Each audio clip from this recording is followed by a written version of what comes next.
Olá, boa noite para você. Bom início de semana. Vamos aos destaques da edição de hoje do Jornal da Guará. Policial militar acusado da morte da companheira e de suposto amante será autuado por feminicídio. Motoristas de aplicativos fazem protesto contra a apreensão de carros pela SMTT. Durante a fiscalização, foram apreendidos 6 veículos. Todos eles foram encaminhados aqui para este pátio, na sede da SMTT. Moradores de Passo do Lumiar protestam pelas cobranças indevidas na conta de água. E ainda, os destaques da abertura do Campeonato Maranhense de Futebol.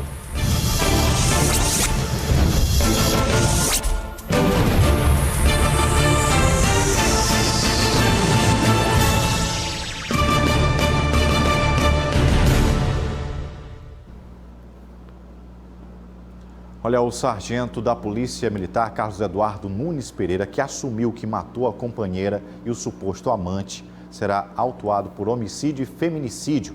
O caso aconteceu no final de semana no bairro Vicente Fialho, aqui em São Luís. O caso segue sob investigação da Superintendência de Homicídios e Proteção à Pessoa. Em coletiva, a delegada do caso, Viviane Fontinelli, afirmou que o acusado, Carlos Eduardo Nunes Pereira, deve ser indiciado por homicídio e feminicídio também. E essa violência de gênero é primordial para caracterizar o crime de feminicídio. Por isso, ele foi autuado e será indiciado pelo crime de feminicídio com relação à vítima do sexo feminino e por crime de homicídio com relação à vítima do sexo masculino. O inquérito policial deve ser concluído no prazo de 10 dias. De acordo com o delegado que estava de plantão no dia do crime, Jeffrey Furtado, havia uma terceira pessoa no local, um amigo das vítimas, que foi ouvido como testemunha ocular. Ainda de acordo com o delegado de plantão, pelo menos 8 disparos foram feitos contra as vítimas. 2 teriam acertado Bruna Letícia, a esposa do policial, e pelo menos 4 foram disparados contra José William dos Santos Silva, o suposto amante. Aparentemente, a vítima do sexo feminino foi atingida por 2 disparos, né? Um deles teve entradas e saídas múltiplas, né? Entrou por um dos mamilos, saiu pelo outro, depois pegou no braço e um outro disparo no abdômen, né? Com relação à vítima do sexo masculino, deve ter recebido cerca de 4 disparos. Um outro fato que a polícia está investigando é se houve de fato a luta corporal da forma como o acusado afirma em depoimento. Ele segue preso preventivamente no Comando Geral da Polícia Militar aqui em São Luís. Bel Soares para o Jornal da Guará. Motoristas de aplicativos estão tendo os veículos apreendidos por falta de regularização. Segundo a Secretaria Municipal de Trânsito e Transporte, as empresas que prestam o serviço tinham até o mês de novembro do ano passado para cadastrar os motoristas junto à Prefeitura, que não foi feito. Os motoristas de aplicativos foram recebidos hoje pela manhã na sede da Secretaria Municipal de Trânsito e Transportes para discutir sobre a fiscalização que resultou na autuação de motoristas e remoção de veículos. A operação da Secretaria Municipal de Trânsito e Transportes aconteceu durante toda a tarde deste domingo em frente a um shopping center no bairro Maranhão Novo, aqui em São Luís. Durante a fiscalização, foram apreendidos 6 veículos. Todos eles foram encaminhados aqui para este pátio, na sede da SMTT.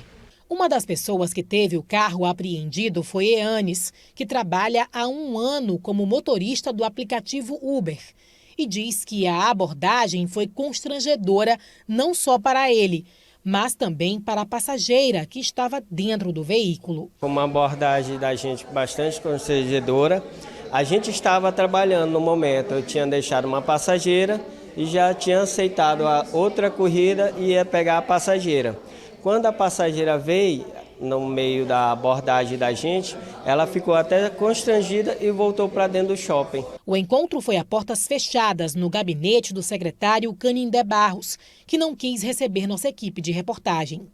E enquanto um grupo participava da reunião, acompanhado de advogados, Outros motoristas aguardavam do lado de fora. Sim, a gente veio no intuito de sensibilizar o secretário, de não penalizar o motorista, que é um fiozinho do final já da cadeia. Então, se ele tem que cobrar, ele cobra dos órgãos das pessoas competentes, que sejam os aplicativos. Vai penalizar direto o motorista do aplicativo que está defendendo o pão? É injusto, é desumano o que ele fez. E na tarde de hoje, os motoristas realizaram um protesto em frente ao Ministério Público, questionando as apreensões dos veículos e exigindo alguma solução para resolver esse impasse. O principal motivo da reclamação é contra as empresas que não cumpriram o prazo para cadastramento dos motoristas. Qual é a grande satisfação dos motoristas do aplicativo?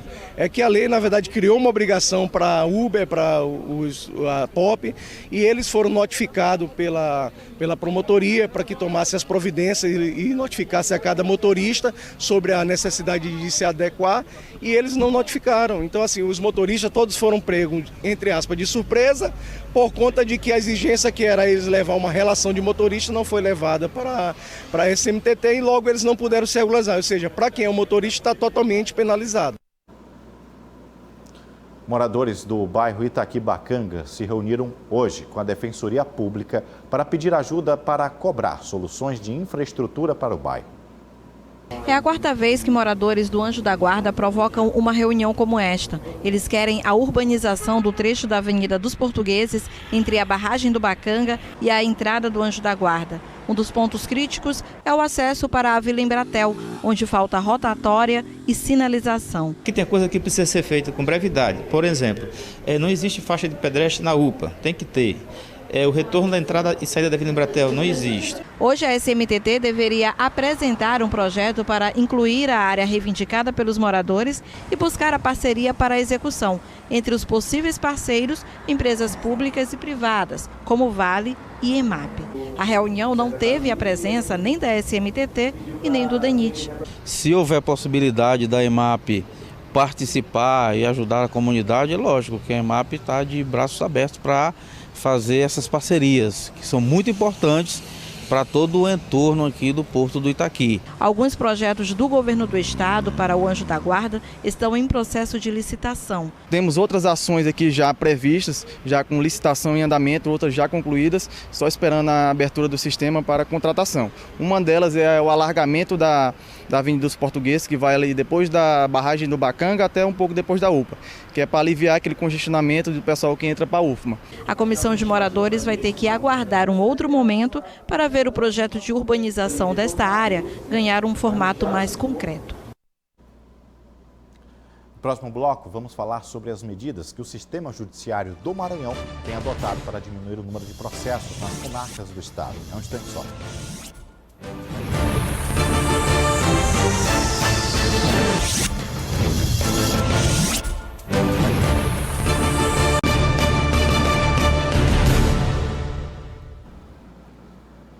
A Corregedoria Geral de Justiça vai premiar 141 unidades judiciais com o selo da Justiça por destaque em baixa processual, uma iniciativa para incentivar as comarcas e a dar celeridade aos processos. Sobre esse assunto, eu converso agora com a juíza Karine Reis. Muito boa noite, seja bem-vinda ao Jornal Aguará. Que resultado que nos alegra enquanto cidadão, a Justiça dando celeridade, produzindo ainda mais e afastando aquele estigma de que uma vez entrando na Justiça, demoraria tanto que até esqueceria daquele processo. Isso faz parte de quê? De um planejamento? Exato. O Judiciário tem enfrentado realmente um desafio, é um grande desafio de dar conta realmente da demanda que é distribuída, né? E esforços têm sido feitos por juízes, servidores, incansavelmente, para que a gente tenha melhores resultados a cada dia, né? Para reduzir os estoques de processos, para não deixar acumular, foi lançado pela Corregedoria, no início de 2018, o Programa de Enfrentamento da Taxa de Congestionamento Processual. É um programa amplo que prevê diversos projetos e várias ações. Podemos destacar, por exemplo, a semana de baixa processual, que é feita 2 vezes por ano pelas unidades, por todas as unidades que percebem a necessidade de fazer esse trabalho de forma mais concentrada. Podemos destacar também o selo, que é o selo destaque em baixa processual, reconhecendo o esforço das unidades para que esse índice seja melhorado a cada ano, né? E agora a gente divulgou o resultado desse selo. E então, esses selos têm umas categorias? Exato, né? São 3 selos. O selo ouro, que é para quem tem uma taxa menor de 50%, né? Uma taxa em torno de 50% é uma taxa muito boa, porque indica que o acervo não está acumulando, os processos não estão ficando acumulados na unidade. Ou seja, estamos dando uma vazão adequada a essa distribuição. O selo prata é para quem tem uma taxa de 50 até 60, é considerada uma taxa equilibrada, né? Mas que há uma possibilidade de melhoria. Então, assim, as unidades que estão nessa faixa, a gente percebe que há uma tendência de melhoria ao longo do tempo. E, por fim, o selo bronze, que é para aquelas unidades que melhoraram, embora não estivessem nas taxas ideais, né, melhoraram muito os seus resultados ao longo de um ano. Então, o selo bronze premia realmente o esforço, o desafio. O Maranhão melhora e nacionalmente o CNJ cobra isso dos tribunais dos outros estados. Como é que está o Maranhão frente aos outros estados, mediante essa avaliação do que o CNJ faz? O ano de 2019 foi um ano muito positivo, né? Nós avaliamos os resultados colhidos como muito positivos. Por quê? Melhoramos substancialmente em muitas metas, né? A meta 1, por exemplo, foi cumprida. É a meta que estabelece que precisamos julgar mais do que entra, né? Não é uma meta fácil de ser batida, né? A meta 2, de julgar processos mais antigos, tivemos um resultado excelente. A meta foi cumprida com louvor. Inclusive, esse resultado, em relação à meta 2, foi 98% maior do que no ano passado. Então, a gente percebe, temos melhorado os nossos resultados e de 2018 para cá, houve realmente um incremento de produtividade, trabalhamos muito essa questão, os juízes e servidores realmente abraçaram esse compromisso, né? É um estímulo para o servidor, um estímulo para o funcionário, para o cidadão, traçar essas metas. Exato. As metas são estabelecidas pelo Conselho Nacional de Justiça. O Tribunal de Justiça trabalha essas metas e também pode acrescentar algumas outras metas para melhorar os resultados. E a Corregedoria trabalha acompanhando, incentivando, apoiando as unidades no que se refere ao cumprimento das metas estabelecidas para o primeiro grau. Bom, depois a premiação, isso deve ser formalizado, a Corregedoria deve fazer essa entrega desses selos para essas unidades que conseguiram alcançar esses números. Como é que está essa programação para que isso aconteça? A gente acredita que essa premiação vai ser em março, né? Aconteceu também no ano passado, reunindo representantes de todas as unidades contempladas, e com uma antecedência vai ser anunciado o dia para que os servidores, os magistrados possam participar desse momento de celebração, de reconhecimento, de valorização do trabalho realizado. Eu gostaria de destacar ainda em relação às metas que realmente os resultados foram muito positivos, né? Das 6 metas existentes, 4 foram alcançadas. Com êxito? Com êxito, com louvor. Uma meta, que foi a de improbidade administrativa, faltou muito pouco, 0,15%. Então, nós acreditamos que ainda nesse ano, né, a tendência é realmente de melhoria. Ainda falando sobre isso, é importante a gente destacar para o telespectador que isso é um processo transparente, né, e está disponível no portal da Corregedoria, onde as pessoas podem ter acesso a esses resultados? Verdade. A Corregedoria divulga no site e também disponibiliza um aplicativo chamado Termojures, que apresenta os dados de produtividade das unidades judiciais do nosso estado. Bom, a avaliação feita por parte dos servidores, dos juízes, eles também se envolvem, a senhora já mencionou isso, mas a satisfação deles, a resposta, o feedback dessa participação nessa avaliação é positivo? Sim, a satisfação pelo dever cumprido é um sentimento muito especial.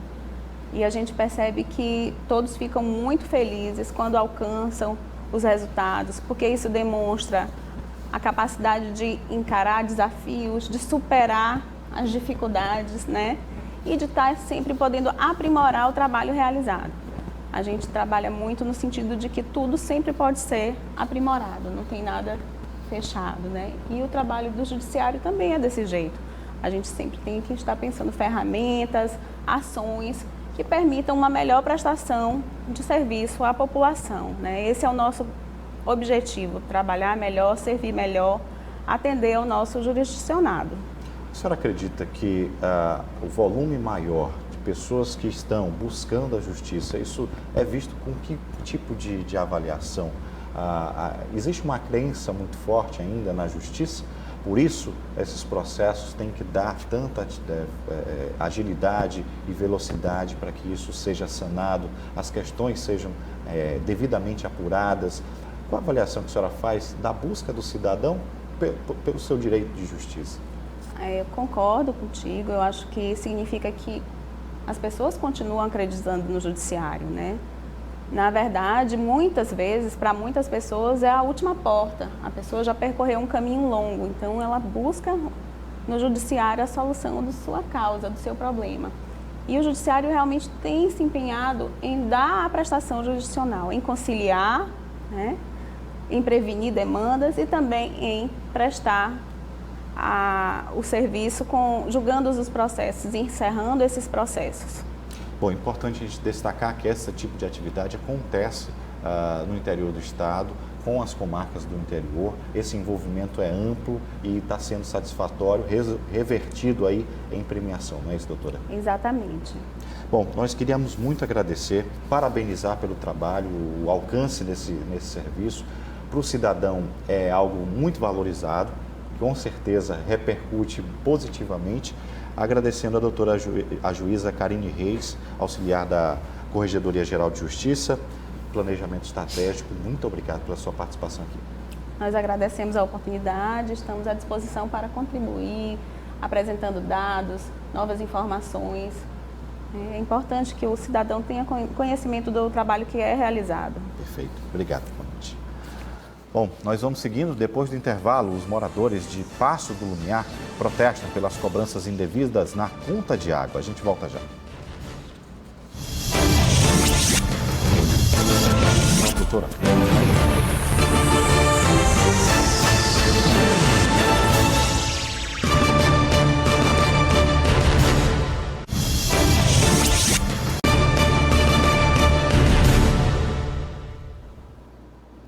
Moradores do bairro Coroado estão revoltados com a buraqueira naquela região. A comunidade já fez protestos, já bloqueou ruas e até fez apelo à Prefeitura de São Luís.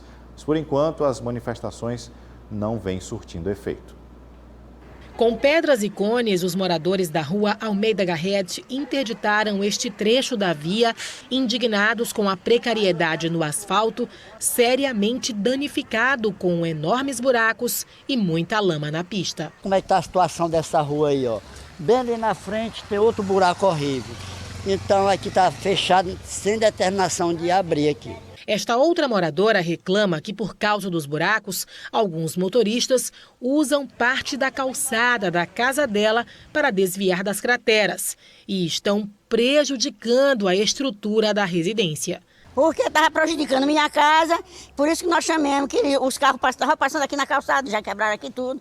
Eu digo não, aí meu filho botou pedra. Nesta outra rua, a situação também é crítica.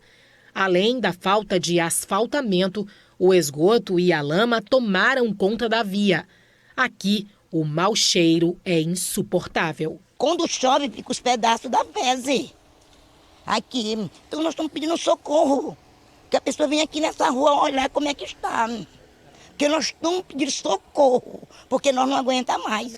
O presidente da União de Moradores do Coroado conta que já procurou diversas vezes a Secretaria Municipal de Obras e Serviços Públicos para reclamar sobre o problema. Mas até hoje nada foi resolvido. E nós já temos movido várias ações, né, inclusive protocolando documentos na CEMOSP, né, através da Prefeitura. Já procuramos as outras secretarias, né, inclusive até a estadual, né, da CINFRA, para nos ajudar. E nós ainda não tivemos êxito. Agora, a comunidade pretende recorrer à justiça para ter uma solução. Nós vamos fazer um dossiê, né, com fotos, nós vamos pegar dados concretos, né, vamos trazer algumas pessoas especialistas em coletar dados para a gente poder mostrar isso aí tudo bonitinho para o Ministério Público. Olha, a nossa produção entrou em contato com a Prefeitura de São Luís para falar sobre os problemas mostrados no bairro Coroado. Até o momento, nós não tivemos nenhuma resposta. Moradores da Avenida Hilton Rocha, em Passo do Lumiar, estão revoltados. Vou explicar por quê. Eles denunciam que começaram a receber a água encanada nas torneiras apenas em outubro do ano passado, mas estão sendo surpreendidos com cobranças de contas referentes ao ano de 2017. Tem morador no bairro que está devendo quase R$4 mil. Indignada, Ana Paula mostra o valor do débito referente ao consumo de água, que, segundo ela, não corresponde ao que foi utilizado.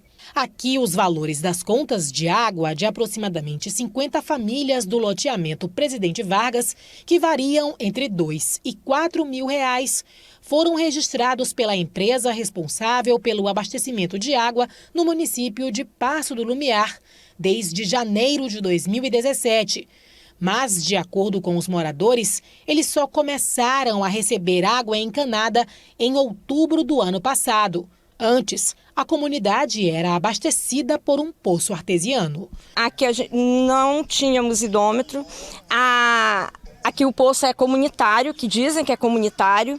A encanação, toda a encanação aqui que temos foi feita pelos moradores. Ninguém, nunca prefeito, que na verdade que a nossa rua ninguém, gestor nenhum nunca viu. Aqui não existe no mapa da prefeitura. Aí todo mês vem a conta atual e ainda vem aquelas contas antigas. De quanto foi o seu débito? Meu débito está de 1.000, 1.600 por aí. Quem mora aqui conta também que tudo começou depois da instalação de hidrômetros na comunidade, que também sofre com a falta de asfalto e saneamento básico.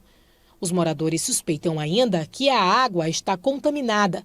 O sistema de encanamento passa por este esgoto e parte dele está quebrado. As pessoas estão com dor de barriga e coceira. No último dia 21 de janeiro, a comunidade entrou com uma ação coletiva na Vara de Interesses Difusos e Coletivos da capital para reverter a cobrança considerada indevida. Exato, o Instituto IDEBEC, né, que é o Instituto de Defesa do Consumidor, entrou com uma ação civil pública coletiva na Vara de Difusos Coletivos, entendeu? Pedindo a suspensão das contas ilegais, que são de janeiro de 2017 até agora, sendo que a BRK colocou agora a encanação e o hidrômetro dia 31 de outubro, entendeu? Sendo as contas todas ilegais, abusivas. Olha, a BRK, a Ambiental, informa que a gestão e operação dos serviços de água no loteamento é realizado pela concessionária desde 2015. A concessionária orienta que, em caso de dúvidas em relação às faturas, os usuários podem procurar os canais de atendimento da empresa, como o número, anote aí, 0800 771 0001. É o 0800 771 0001. Bom, e a gente segue para o intervalo, já tem Ana Tereza com os destaques do esporte e o Campeonato Maranhense de Futebol.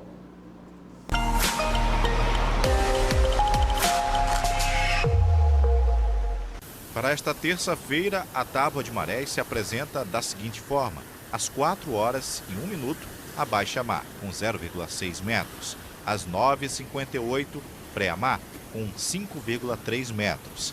No período da tarde, às 4 horas e 14 minutos, nova baixa-mar, com 0,8 metros. E, por fim, às 10 horas e 13 minutos, pré-mar, com 5,6 metros.